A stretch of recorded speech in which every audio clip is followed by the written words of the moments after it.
जय श्री कृष्णा। राधे राधे दोस्तों। आशा करती हूँ कि आप सब स्वस्थ होंगे, प्रसन्न होंगे और प्रभु की कृपा आप सब पर प्रेम के रूप में बरस रही होगी। दोस्तों, भक्ति में हमेशा भाव बहुत ज़्यादा ज़रूरी होता है।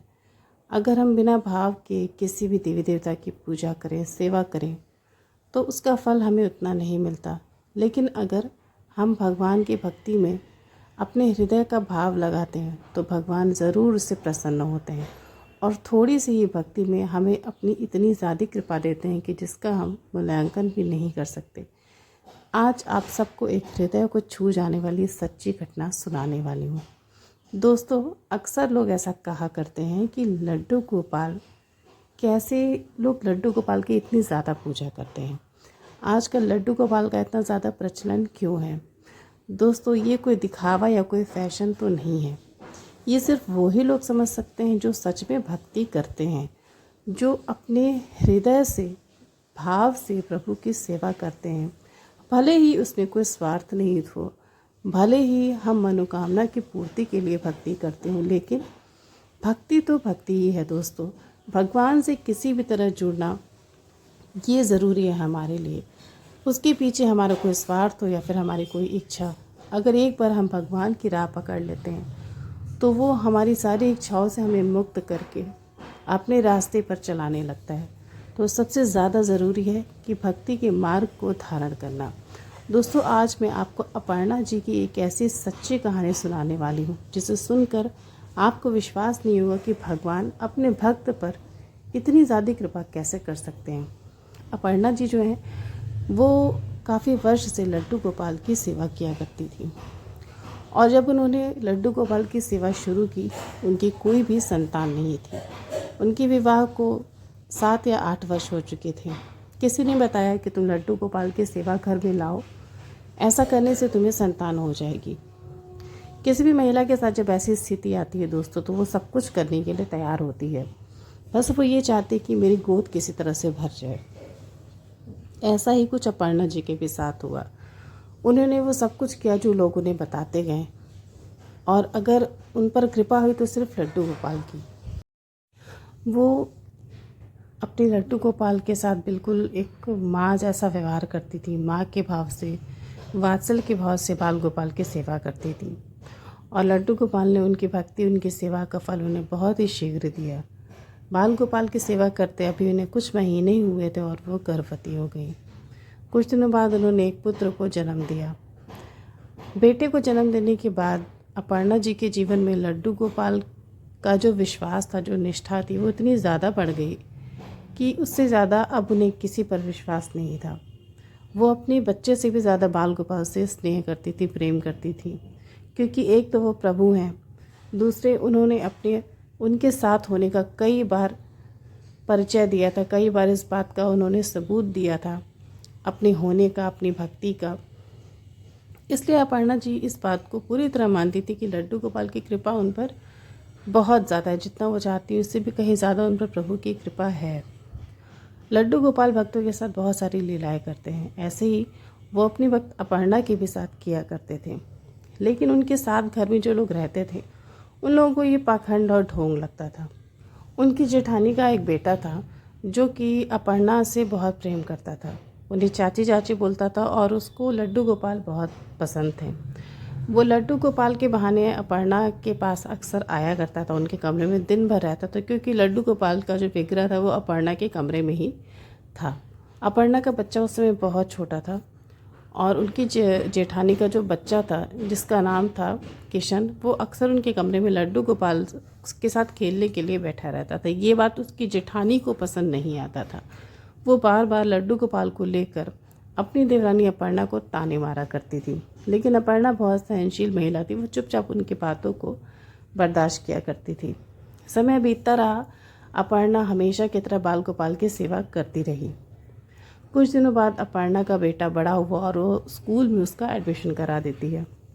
अब अपने बच्चे को लेने जाने के लिए अपर्णा को कभी कभी घर से बाहर निकलना पड़ता है। वो सुबह स्कूल जाता था और दोपहर में अपर्णा उसे लेने के लिए जाती थी, जिसकी वजह से कभी कभी बाल गोपाल की सेवा में विलम्ब होता था, देर होता था, या फिर किसी किसी दिन अपर्णा के पास इतना काम होता था कि समय ही नहीं मिल पाता बाल गोपाल की सेवा का। अक्सर मासिक धर्म में भी अपर्णा के साथ ये समस्या होती थी कि लड्डू गोपाल की सेवा कौन करेगा। एक दिन अपर्णा के मन में ये ख्याल आया कि लड्डू गोपाल को भोग लगाने में बहुत देर हो जाती है, और इन्हीं सब कारणों की वजह से एक दिन जब अपर्णा अपने बेटे को स्कूल लेने जाने वाली थी, तभी उसके मन में ये बात आई कि आज क्यों ना दीदी से बाल गोपाल को भोग लगाने के लिए बोला जाए। उसकी हिम्मत तो नहीं थी, वो अंदर से बहुत डरी हुई थी, क्योंकि उसे पता था कि उसकी जेठानी ना ही करेंगे, वो सेवा के लिए तैयार नहीं होंगे।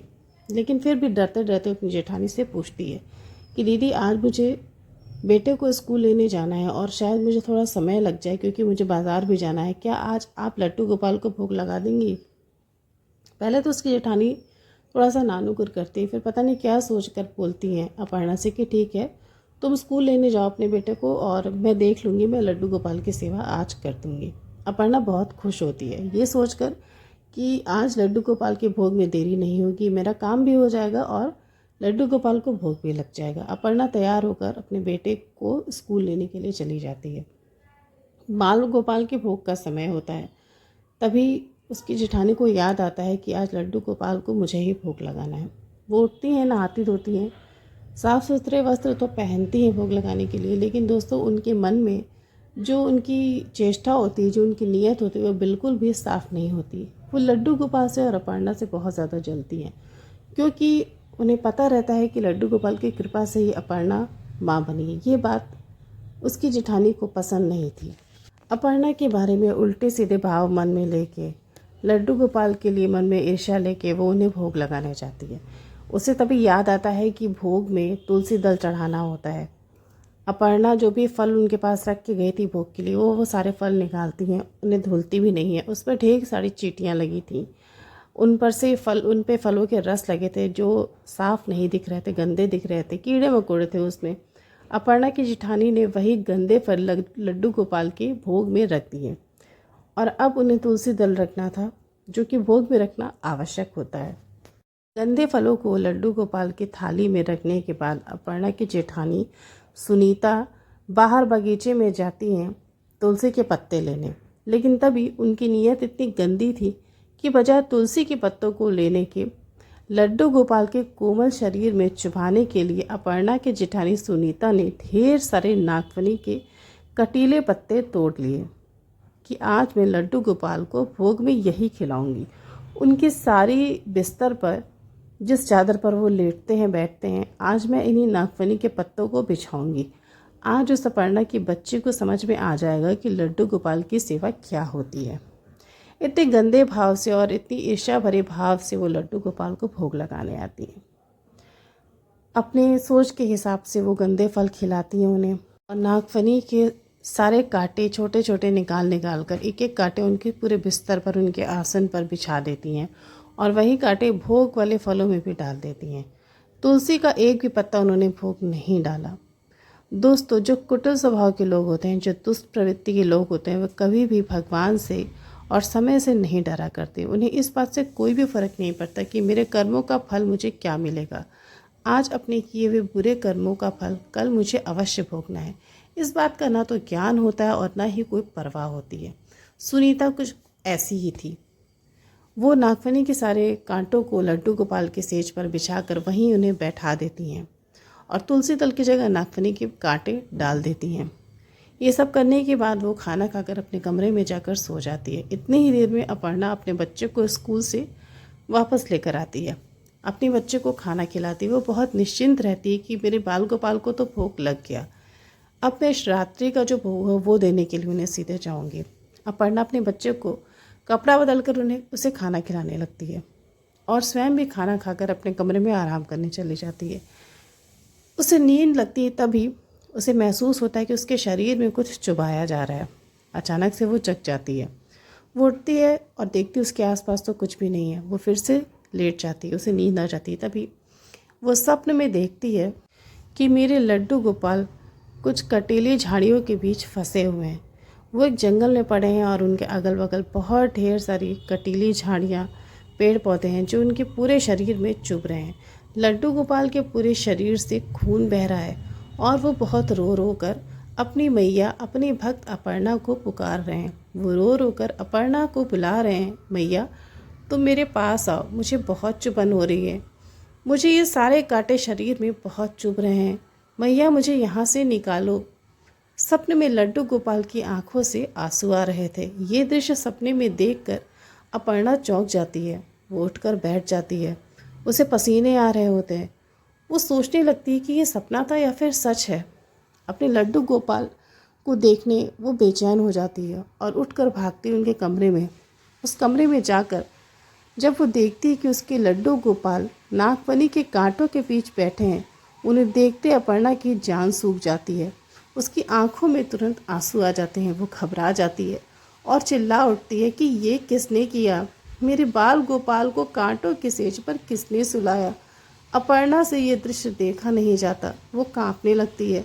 अपने लड्डू गोपाल को उठाकर अपने आंचल में छुपा लेती है। ऐसा प्रतीत होता है उसे मानो उसके बच्चे को किसी ने कष्ट दिया हो। को समझ में आ जाता है कि ये हरकत किसकी है। वो समझ जाती है कि उसकी जेठानी सुनीता ने ये सारा गंदा खेल रचा।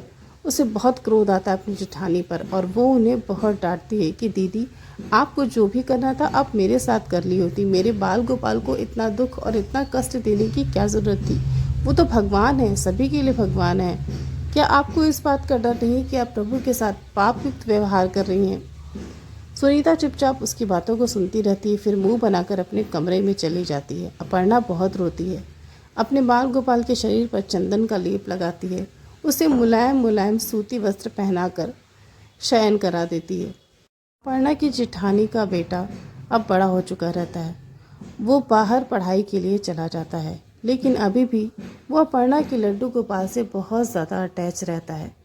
वो बाल गोपाल की हाल चाल लेने के लिए हमेशा अपर्णा यानी अपनी चाची को फ़ोन किया करता है। एक बार की बात है दोस्तों, अपर्णा के जीवन में एक ऐसी घटना घटती है जिसे सुनने के बाद आपको विश्वास नहीं होगा कि लड्डू गोपाल किस प्रकार अपने भक्त की रक्षा करते हैं। अपर्णा की जेठानी का बेटा किशन अपने कॉलेज से वापस अपने शहर होली के त्यौहार में आने वाला था। उसे दिल्ली से गोरखपुर आना था।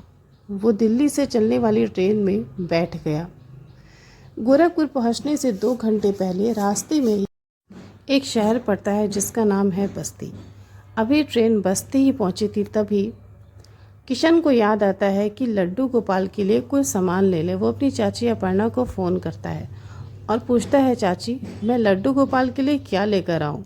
अपर्णा ये बात सुनकर बहुत खुश होती है कि किशन को लड्डू गोपाल की कितनी याद है, उसे लड्डू गोपाल से कितना स्नेह है। वो बोलती है कि तुम्हारी जो भी इच्छा होगी मेरे बाल गोपाल के लिए लेते आना। किशन अपनी चाची से बोलता है कि ठीक है चाची, मैं लड्डू गोपाल के लिए होली में ढेर सारी मिठाइयाँ और पिचकारी लेकर आऊँगा। अपर्णा बहुत प्रसन्न होती है और फ़ोन रख देती है। किशन के मन में बहुत उत्सुकता होती है कि जल्दी से मैं अपने शहर पहुँचूँ और लड्डू गोपाल के लिए ढेर सारी पिचकारियाँ और मिठाइयाँ खरीदूँ।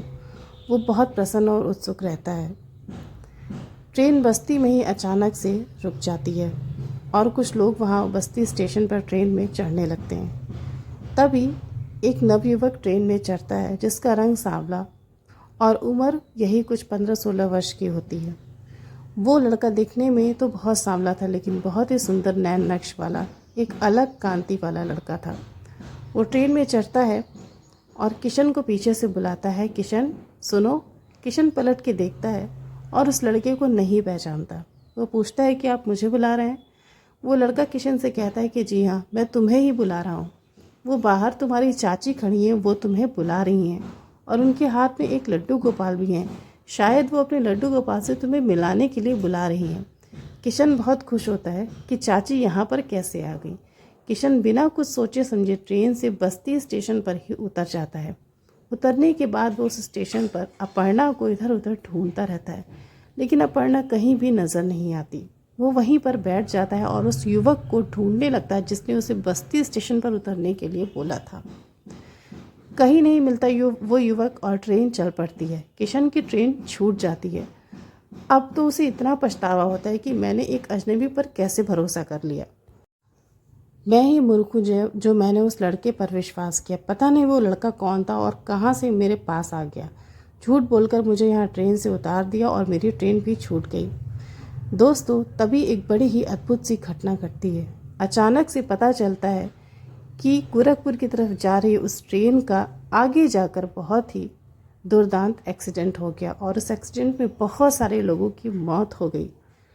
किशन ये बात सुनकर बहुत ज़्यादा आश्चर्यचकित हो जाता है कि एक्सीडेंट हो गया, अगर मैं इस ट्रेन में रहा होता तो शायद मैं भी नहीं बच पाता। किशन को अभी भी ये सब कुछ समझ में नहीं आया। जैसे तैसे वो बस्ती से गोरखपुर पहुंचा और अपनी माँ और चाची अपर्णा को सब कुछ बताया। लड्डू गोपाल से मिला, उन्हें ढेर सारी मिठाइयाँ और पिचकारियाँ दी। ये सारी घटना अपर्णा को बताने के बाद अपर्णा ने उसे बताया कि किशन, पता है आज तुम क्यों बचे? तुम्हारे साथ जो भी घटना हुई, तुम्हें जिस युवक ने ट्रेन में आकर वहाँ जाने से रोका वो और कोई नहीं, स्वयं ठाकुर जी थे। स्वयं लड्डू गोपाल एक लड़के का रूप धारण कर तुम्हारे प्राणों की रक्षा करने, तुम्हें बचाने उस ट्रेन में आया और उस ट्रेन से तुम्हें वापस उतार दिया। क्योंकि तुम लड्डू गोपाल को सखा के रूप में मानते हो, दोस्त के रूप में मानते हो, इसीलिए वो तुम्हारे दोस्त का रूप धारण करके आए और तुम्हें दुर्घटना से बचा लिया। अपनी चाची अपर्णा के मुंह से, एक कृष्ण भक्त के मुंह से ये बात सुनकर किशन के रोंगटे खड़े हो गए। उसे अब वो सारा समय वो घटना याद आने लगी कि वो जो भी लड़का था सांवला था, उसके चेहरे पे एक अलग सी कांति, एक अलग सी आभा क्यों थी? वो इतना सांवला था फिर भी वो इतना सुंदर, इतना सौंदर्यमयी क्यों लग रहा था? मैं जितनी भी देर मैंने उसे देखा मेरे मन में इतना आनंद क्यों भर गया? उससे मिलने के बाद मेरी आंखों में अपने आप आंसू क्यों आ गए? और एक बार उसके कहते ही मैं ट्रेन से कैसे उतर गया? मैंने उसकी बात पर भरोसा क्यों कर लिया? सिर्फ इसलिए कि स्वयं प्रभु आए थे मेरे पास, और सिर्फ इसलिए आए थे कि मैं उन्हें अपना सखा मानता हूँ, अपना दोस्त मानता हूँ। लड्डू गोपाल ने किशन के साथ एक बहुत बड़ा चमत्कार किया दोस्तों, और सिर्फ इसलिए कि लड्डू गोपाल में किशन का सखा का भाव था, वो उन्हें अपना दोस्त मानता था। सिर्फ इस भाव की रक्षा के लिए स्वयं प्रभु उसके पास आए, उसके प्राणों की रक्षा करने के लिए। और प्रभु ने स्वयं कहा है कि जिसका मैं ठेका लेता हूँ, जो मेरे आश्रित होता है, मैं कभी भी उसका पतन नहीं होने देता। उस दिन उसकी माँ सुनीता को और किशन को, अपर्णा को, सबको लड्डू गोपाल की लीला समझ में आ जाती है कि हम भले ही भगवान का आश्रय खो दें, लेकिन भगवान कभी भी अपने भक्त का पतन नहीं होने देते। वो एक क्षण के लिए भी अपने भक्त की रक्षा करना, अपने भक्त की चिंता करना और अपने भक्त के बारे में सोचना नहीं छोड़ सकते। हम भले भी प्रभु को भूल जाएं, लेकिन प्रभु क्षण के किसी भी भाग में हमें नहीं भूल सकते। एक क्षण के लिए भी वो हमें नहीं भूल सकते। तो दोस्तों, आपने देखा कि लड्डू गोपाल ने अपना फ़र्ज़, अपना संबंध एक भक्त से कैसे निभाया, अपनी भक्ति का किस तरह से फल दिया। लड्डू गोपाल की भक्ति ऐसी ही है दोस्तों। अगर आपके भी जीवन में लड्डू गोपाल की सेवा नहीं है तो आप ज़रूर अपने घर में बाल गोपाल ले आएँ, उन्हें विराजित करिए, उनकी सेवा करिए। विश्वास करिए दोस्तों, आपके जीवन के सारे दुख अपने आप छूमंतर हो जाएंगे। अपर्णा की जेठानी सुनीता और किशन की माँ सुनीता को अपने किए पर बहुत पछतावा हुआ, लेकिन उसे बहुत आश्चर्य हुआ कि मैंने तो प्रभु के साथ बहुत दुर्व्यवहार किया, फिर प्रभु ने मेरे बेटे की प्राणों की रक्षा क्यों की? उसे स्वयं पर इतनी ग्लानि हुई कि उसने बहुत बार लड्डू गोपाल से माफ़ी मांगा, अपर्णा से माफ़ी मांगा, और अब वो लड्डू गोपाल की सेवा स्वयं करने लगी। उन्हें अपनी गलतियों पर बहुत ज़्यादा पछतावा है। तो दोस्तों, आपने देखा कि लड्डू गोपाल ने कैसे अपने सखा के प्राणों की रक्षा की, अपने भक्त अपर्णा की सूनी गोद भरी। तो दोस्तों, ये सच्ची घटना आपको अच्छी लगी हो तो ज़रूर अपने मित्रों के साथ इसे शेयर करिएगा और मेरे चैनल को अवश्य सब्सक्राइब करिएगा। राधे राधे।